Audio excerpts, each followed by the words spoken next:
It's the Mike Francesa podcast on the Bet Rivers Network. Hello again, everybody, and welcome to the Mike Francesa podcast, of course, brought to you by the good folks at Bet Rivers. Remember, download the Bet Rivers app as we get into this crazy portion of the football season. Bowls will abound. You got college basketball up and flying. You got all the NFL as we come down the stretch in this NFL season. So download the app for all of your wagering needs, for all kinds of prizes, for games, for innovative stuff. So go to betrivers.com. Just download the Bet Rivers app, the new and improved Bet Rivers app, and away you go. All right, away we go. Obviously, the Jet situation has gone from comical to ludicrous to just completely hard to even fathom. I mean, this out-of-control season has spun to a point where, honestly, the only thing between the unemployment line and many of the people in that organization is and stands Aaron Rodgers. And yesterday, Aaron Rodgers spoke out. We all heard it. The bottom line, it was admirable. I give him credit for stepping up and trying to protect a quarterback who has been completely beleaguered, a young quarterback who has, he's been bad, but he's been beat up. Let's be honest. I think what Aaron tried to do was admirable. I have great respect for Aaron Rodgers as a player, but let's be honest. He has way, way too much power inside the Jet organization right now. There's no one else running the show. He is running the entire show. He is setting the tone. I mean, he yesterday basically acted like someone who came in from on high and is trying to teach this terrible, just, completely inept organization how to function, how to learn, how to win. And what more insulting thing can you do than come in and say, I'm going to teach you how to win? Yes, he's been a winner. No one's saying he's not. He's an all-time great. He has a championship ring. A lot of people would like him to have more than one, but he doesn't. But he has one. The bottom line is he's been an all-time great. He's one of the greatest quarterbacks I've ever seen. No one can dispute that even a little. He's a 4-time MVP. He's a walk-in Hall of Famer. He's going to be always mentioned with great quarterbacks who have ever lived. He has a tough chore here, and I can't wait to see him try to fulfill it next year. And while he said some admirable things yesterday, and I give him credit for trying to protect a beleaguered youngster who has gotten beat up and who made another mistake, and it was a leak, absolutely. But there are leaks all the time at organizations. The idea that winning organizations don't leak is nonsense. Organizations leak all the time. This is the big city. This is not Green Bay. This is not Cleveland. This is the big city. There's a lot of media. There's a lot of factions. There's a lot of different entities. Things are always going to be buzzing, and there's always going to be rumors. So the idea that ever stops when you win or any other time is nonsense. Winning teams leak. Don't think they don't. They just win on the field. This team can't get out of its own way, and when it leaks, it's more destructive. That's all. But he stepped in to try and create something, and the coach did also on the day before, and that was to protect Zach from what would have been occupational suicide. The idea that he refused to perform would follow him his whole career and could cost him his career. So that had to be cleared up. And we're going to go on the benefit of the doubt that there was a misunderstanding and just leave it at that. And I would be very surprised if Zach isn't the quarterback this week. Now, none of them have played well, including Zach. And I'm not expecting anything to turn around now at this point of the season where this offense continues to be just a study in ineptitude. But that is something that could have been incredibly destructive to Wilson's entire career. You cannot refuse to go in. As a matter of fact, he should have, if the fact is he refused to start when he was asked to start, he should be released immediately, if that did happen. Now, I don't know that it happened, and I don't think it happened the way people explained it. I think there's a story there, but I think there was either frustration or someone who's in his camp or a player who maybe heard something, leaked something. But let's move on and let him play the game. But here's the thing that Rodgers said I want to get to. Soon to take back the reins. This premise that he is still thinking, even one iota, about coming back to play this year has to be driven from the conversation and out of his head immediately. And if somebody in that organization doesn't have the backbone to step up to him and tell him, you're not playing this year. Get ready for next year. Build your foundation the right way. Don't rush. We have plenty of time now. We are looking for you to be there opening day behind a rebuilt offensive line and with a quality backup. That should be our game plan. If we have any other one, we shouldn't even be there. But the idea that you would bring him back or even foster conversation in that regard, first of all, at 4-8 right now, if the Jets ran the table at 9-8, I don't even know if they'd get into the playoffs. I would think right now they probably wouldn't. That's how competitive the AFC is going to be. The other thing is the Jets have no tiebreakers either in the division or in the conference. They're 1-3 and 2-6. So even if they ran the table, they're not going to have the numbers to get in. And they're not going to run the table. Texas at Miami, that's before the targeted date that everyone talked about, which would be Washington on Christmas Eve, which would be a present in itself because Rodgers, even with this inept Jet offense and the inept Jet offensive line, would tear Washington's secondary apart because right now they don't have a secondary. They right now are putting forth one of the worst pass defenses in the history of the NFL. DeVito took them apart, which is why he's playing. Everybody is taking them apart. Tyreek Hill looked like he was playing high school players last week. So he would come back and do that. But did anybody check the rest of the schedule? Did you see that on the 28th, on Thursday night, they would be in Cleveland? In Cleveland. Could you imagine Aaron Rodgers in Cleveland on the 28th against a Cleveland team that is trying to fight its way into the playoffs with a great defense and a dynamic pass rush? In Cleveland weather in late December at 8 o'clock at night. You want to put him on that field against that defense in those conditions with that offensive line? What are you doing? Setting him up to get killed? It might be 2-1 he doesn't survive the game. You don't want him anywhere near Cleveland on the 28th of December. So forget this nonsense. The idea of him taking the reins means I'm coming back and I'm preparing for next year. And that should be the focal point. But Aaron should go back to playing quarterback and let the Jets run the organization. The players he brought in this year didn't work. You want his input into the offense. I understand that. Hackett's here because Aaron wants him. Salah may only be here now because Aaron wants him. That's fine. Everyone can live with that. They're going to have to live with that because that's going to be fact. But the bottom line is let the people who were paid to bring people into the team and cut the roster do their job.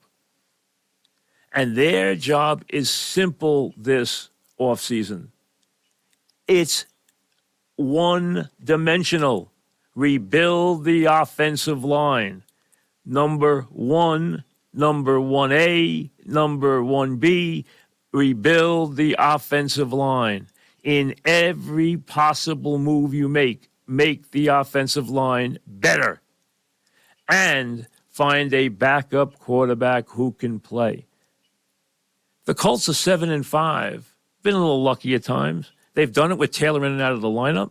They've done it without Richardson. They've done it with Minshew, who is a backup quarterback who throws too many interceptions, moves the club, and is 7-5. Look what Browning did the other night. Having a backup quarterback who can play makes all the difference in the world. The Jets didn't have a backup who could play on the roster. It's clear. 2 weeks ago, they're singing the praises of Boyle. Now he's out of the organization.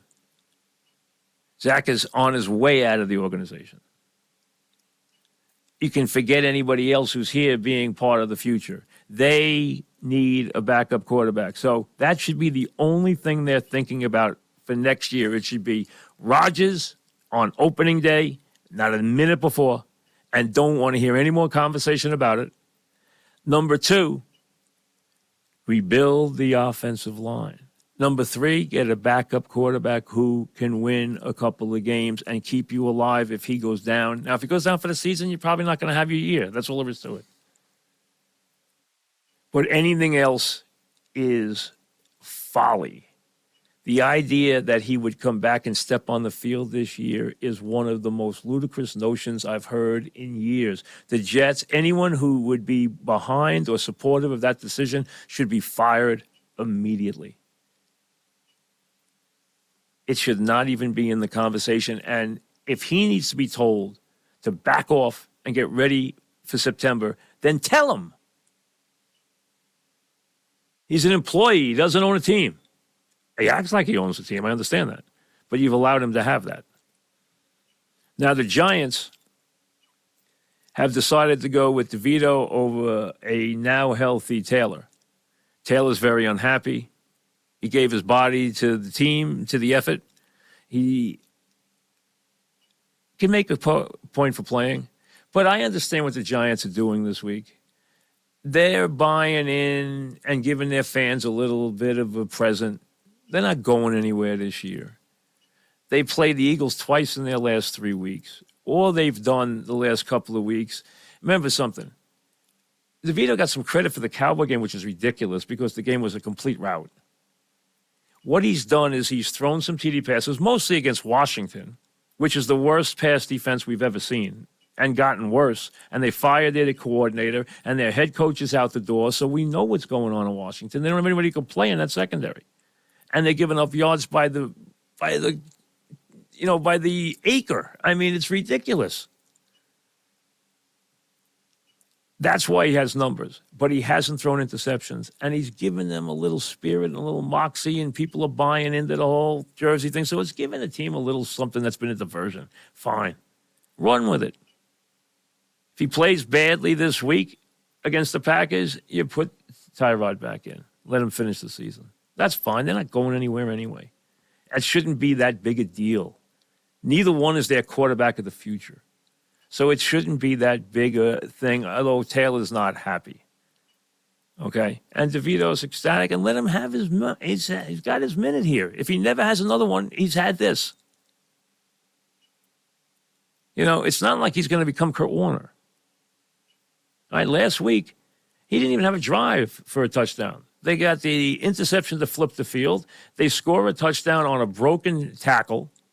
That's the only touchdown they score in the game. And the Pats are so inept offensively, they can't score. They went from, losing 10-7 to the Giants to not scoring a point against the Chargers. Their quarterbacks and their offense is so bad right now, they could go forever and not score another point. It's going to be a little different, and the game's going to have to be raised to a different level against a hot Packer team. That's all there is to it. And they have 2 games coming up with the Eagles. And the Eagles are going to need those games. They're going to be fighting for a division title. They're going to be fighting for a number 1 seed. So they're going to need those games. But I don't think that's anything to get more than amused about. Whether Taylor's quarterbacking or DeVito's quarterbacking, the Giants, who, let's be honest, they've beaten Washington and New England. Let's not get too excited. And both games were up for grabs at certain moments, and those are, right now, as bad as any teams in the league. Maybe the 2 worst teams in the league. Let's get to baseball. Yankees, who, listen, need to flip this lineup, need to energize this lineup. We know that. And any Yankee fan who has an understanding of what should happen knows they have to get far more representative from the left side of the plate. Left-handed power, left-handed efficiency. They made a move in that regard, getting Verdugo for some prospects. It's a rare Yankee-Red Sox trade. There haven't been that many in modern times.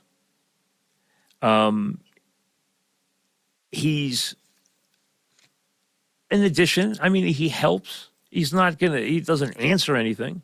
They still need a very prominent left-handed bat, and I know the one everybody wants, but what's the price? Is the price king? I'm not going to even mention Dominguez. What's the price? At what price did the Yankees say no? I think Padres are going to still hold them up, at least for a while. So when everyone talks about this being so imminent, I would say be careful, only because I think the Padres, if they play their cards right, are not in a bad position here. Yankees need a big left-handed power hitter. Verdugo is not that. Listen, he had 55 extra base hits last year. He gets some doubles, he gets some triples, he hits double-digit homers. He could probably eke out 20 in the stadium. You know, his 13 could become 20 at the stadium. It's a 280 hitter. He makes them better. I don't have to look at another lousy right-handed hitter. They need depth in the outfield. So it's a step in the right direction. It's just a step to be checked off for the Yankees this year. And I'd love to see some guys go, but I'm not going to jettison guys today. But there's 4 or 5 guys I just desperately want off the roster.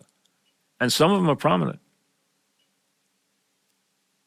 The bottom line is they have to improve their left-handed presence, their left-handed power, and it would sure be beneficial if they could find a leadoff hitter, because they don't have a leadoff hitter in the lineup. I don't like LeMahieu as a leadoff hitter. They need a leadoff hitter who can get on base and who on base can use his legs. That's what they need to set the table in front of Judge et al. They desperately need that. They really need a leadoff hitter. And I'm not a big, worrier about who bats second and who bats third. That's a bunch of nonsense and conversation. That's all it is. Whether Judge bats second or third is not that big a deal in the scheme of things. I would bat him third. It's just me. They want to bat him second. I understand the premise. It's not that big a deal. But having the right person at the top, I think, sets a tone right off the bat with good teams. Having that leadoff hitter, having that figure at the top of the lineup who is a presence makes a difference in a lineup. And the Yankees desperately need a leadoff hitter, and they desperately need left-handed power. And whether that arrives in the person of Soto, which obviously everyone seems to think is you're almost seeing it represented as a foregone conclusion. I don't know that to be the case. I would think anytime you're dealing with a player of that magnitude, nothing is given. I think there could be a couple of surprise moves here this year. I'm surprised Trout hasn't been moved, to be honest with you. I thought that could happen, and I thought he'd welcome it. And I thought Trout would finally find his way to Philadelphia. I really did. I don't know if that will happen. I don't even know if it's even possible for it to happen. Where he goes matters, though, obviously to him. But Verdugo is an addition, but he's not an answer. Is that better than what we've watched? Absolutely. Have we tired of watching all these awful right-handed hitters? Yes. And if you don't utilize what Yankee Stadium provides and put left-handed power in the lineup, then you are not playing to your strengths and to your ballpark. That's all there is to it. It has to happen. It has to play that way. I mean, if it doesn't make any sense. And listen, Soto impacts things because you're going to give up quality to get him, and you're going to pay him a king's ransom. Both those things impact the franchise going forward. He will be good no matter where he plays. He's an incredibly talented player who's in his prime. He's got plenty of years left, and he's an incredible talent. No one can dispute that, and I don't even dispute it a little. I mean, considering his slugging and his on-base percentage and what he brings to the table, I mean, we know what he is. But when you bring a guy in and give up a lot for him and pay him that kind of salary, you're going to impact your franchise. There's no question about it. And the Yankees have been so reluctant to do certain things in recent years. I want to see how aggressive they really are this hot stove league, this hot stove season. Let's see what happens. And see if this December is a little different than recent Decembers. Back to the NFL. You saw Trevor Lawrence go down the other night. It's a high ankle sprain. He's never missed a game in the NFL. I don't remember him being hurt ever. You can see how upset he was when he went down. He says he's playing this week. I think more likely he sits this week and maybe comes back next week. I don't think it'll be more than a 2-week injury. So what hurt Jacksonville so much was that they lost that game, which I don't think would have happened if he was in the game, but it did. And that's it kept the Bengals alive. But the Bengals are going to need a miracle because they have no tiebreakers. They're 6-6 and they have no tiebreakers.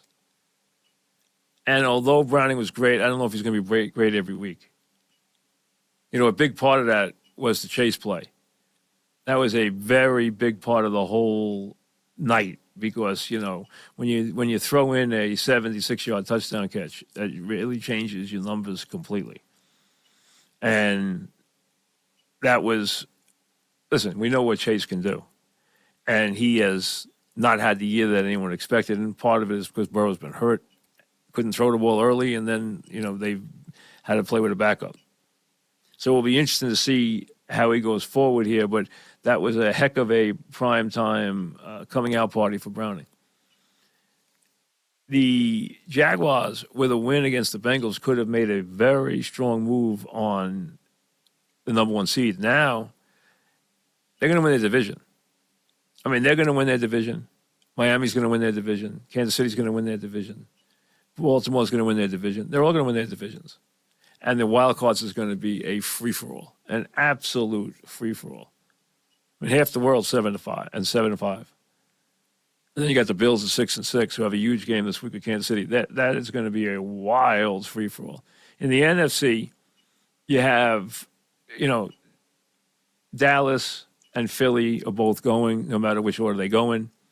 And San Francisco is winning their division. And the Lions are winning their division. And that, let's say Atlanta's going to win that division. I think the Saints are falling apart, so I think Atlanta's going to win that division. Maybe at a game under, but they'll win the division.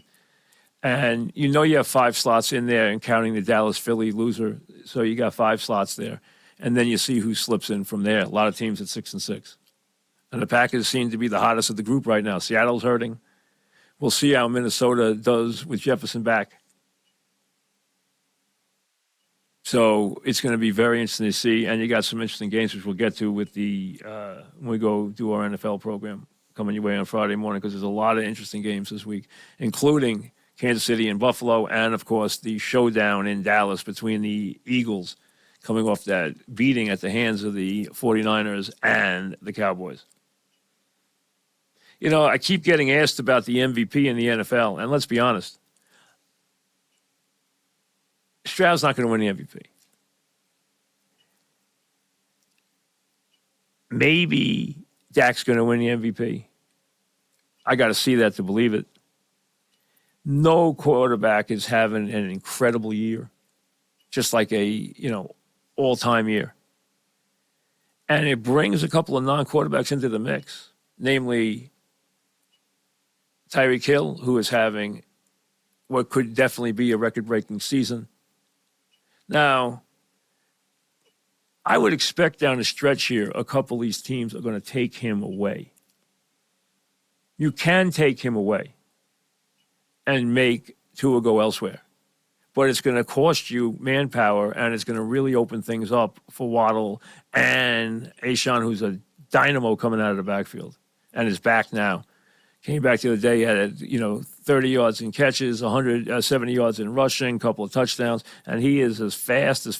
He and Hill might be the two fastest guys in the league. The kid in Detroit's fast too, but I think those two might be the two fastest guys in the league. But Hill has a chance, possibly if he keeps up his record pace and finishes with a flourish. Because if you're a non-quarterback, you must finish with a flourish if you're going to win the MVP. Two guys have a chance. Hill does and McCaffrey does. McCaffrey's got to pile up the touchdowns. It's all about touchdowns for him. It's not about rushing yardage because he's not going to do anything that's going to be eye-opening. He's got to pile up the touchdowns. If he piles up the touchdowns, has a couple of 3-touchdown games, he throws himself right into the mix. If you're interested in such things. And it's funny, it's been brought up so many times this year. I guess because there's not it's not like, it's between Josh Allen and Mahomes and we just leave it at that. And it's it's a quarterback and away we go.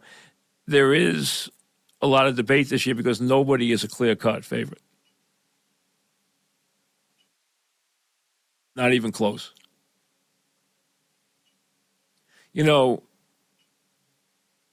A lot has been talked about with what happened to Florida State in the playoff, and it was really unfair.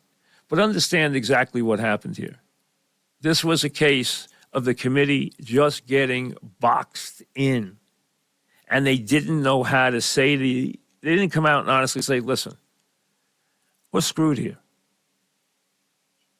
If Georgia had beaten Alabama, we take Florida State, and we have 4 unbeaten teams. We have Michigan, Washington, Georgia, Florida State, 4 unbeaten teams, and we have a playoff. The problem was once Bama beats Georgia, after surviving Auburn, so they only have the 1 loss, which is critical. Once Bama beats Georgia, they were never going politically to leave the SEC champion, especially when it's Alabama, out of the proceedings. The SEC has completely dominated the format, completely. To leave them out, it would be hard to have the SEC in any way sanction the champion. They would have said, how are you having a championship without our representative? We are the power in college football. No one can dispute that. Nobody would dispute that. Nobody would dispute the SEC's place, how dominant they've been, how much they've been the power league in all of college football. So you knew Alabama was going. And if Alabama went, there is no way they can leave Texas out because it goes against one of their most important things, which is we want you to schedule. And we want to honor when someone goes on the road and beats the big team. Well, Texas went to Tuscaloosa and beat Alabama by 10 points. So once Alabama was brought in, it brought Texas in on the Alabama coattails. They had to be admitted because they beat Alabama by 10. And that meant they had to say, well, this is really about them losing a star quarterback and they're not the same team. Hey, Florida State earned it on the field, and that counts for a lot. You never can discount performance. Performance is the first criteria.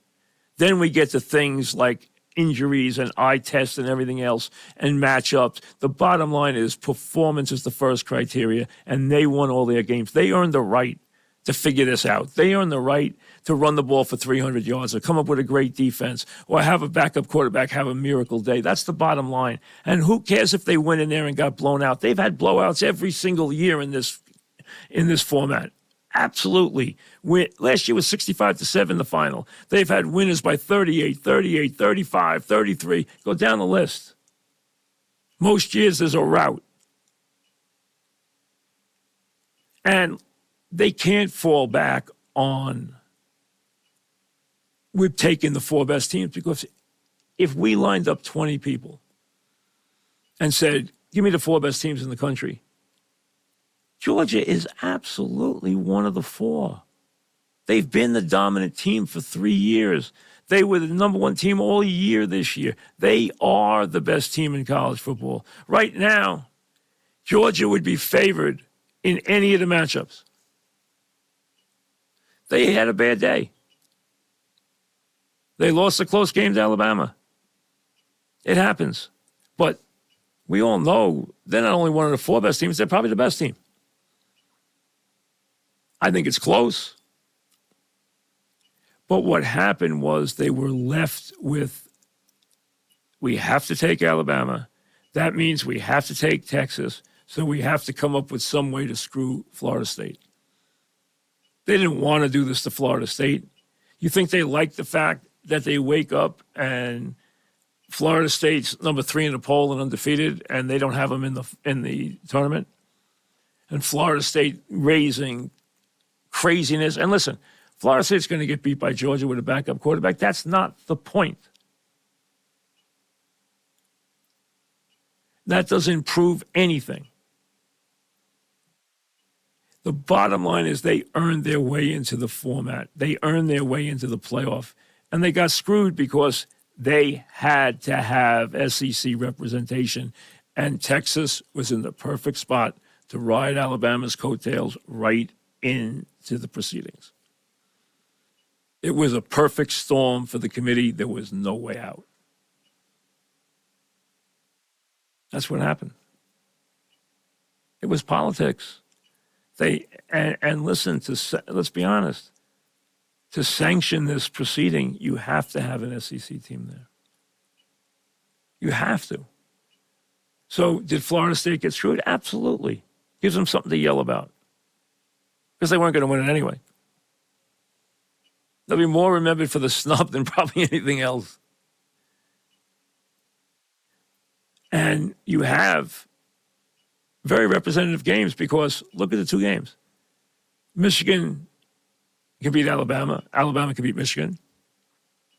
Washington can beat Texas. Texas can beat Washington. And either one of those teams could beat the other teams. No team stands out right now, which is finally a good thing. They might actually wind up with some good games this year, which most years they don't anyway. But that's what happened. It was 3-2. Doesn't go. And they were dead. They were in for a sleepless Saturday night and no answer once Alabama beat Georgia.